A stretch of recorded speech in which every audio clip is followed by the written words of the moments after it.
അസ്സലാമു അലൈക്കും വറഹ്മത്തുള്ളാഹി വബറകാതുഹു. പരിശുദ്ധ ഖുർആനിലെ പ്രത്യേക ഉച്ചാരണമുള്ള അടുത്തൊരു വാക്കാണ് സൂറ യൂസുഫിൽ കാണുന്ന 11-ാമത്തെ ആയത്തിലെ ല തഅ്മനൂന എന്നുള്ള വാക്ക്.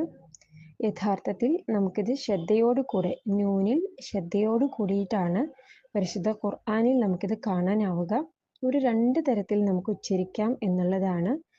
ആദ്യത്തെ ഇദ്ഗാം മഅൽ ഇഷ്മാം എന്ന് പറഞ്ഞാൽ ഇവിടെ നൂൻ ശ്രദ്ധയിലുള്ള 2 നൂനിനെയും നമ്മൾ ഇദ്ഗാം ചെയ്തുകൊണ്ട് ഉച്ചരിക്കുന്നു, കൂടെ ഇഷ്മാം ചെയ്യുന്നു.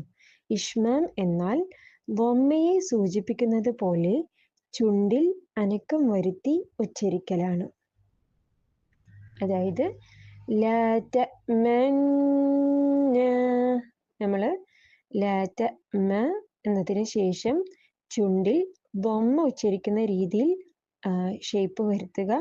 അതിനുശേഷം നൂൻ 2 ഹർക്കത്ത് ഗുന്ന കൊടുത്തുകൊണ്ട് പാരായണം ചെയ്യുക. രണ്ടാമത്തെ രീതി ഇദ്ഹാർ മഅൽ ഇഖ്തിലാസ്. ഇവിടെ നമ്മൾ 2 നൂനിനെയും വെളിവാക്കി ഉച്ചരിക്കും, അതോടൊപ്പം ഇഖ്തിലാസ് ചെയ്യും. ഇഖ്തിലാസ് എന്നാൽ 3-ൽ 2 ഭാഗം മാത്രം ഉച്ചരിക്കുന്നതിനെയാണ് നമ്മളതിനെ പറയുന്നത്. അതിനാൽ ആദ്യത്തെ നൂൻ ദമ്മയെ നമ്മൾ ഇഖ്തിലാസ് കൊടുക്കും, അതായത് അതിനെ പെട്ടെന്ന് ഉച്ചരിക്കണം. അതിനുശേഷം രണ്ടാമത്തെ നൂൻ ഉച്ചരിക്കുന്നു. അപ്പോൾ ലാ തഅ്മനൂന, ലാ തഅ്മനൂന, ആ രീതിയിൽ പെട്ടെന്ന് നൂൻ ദമ്മയെ ഉച്ചരിക്കണം.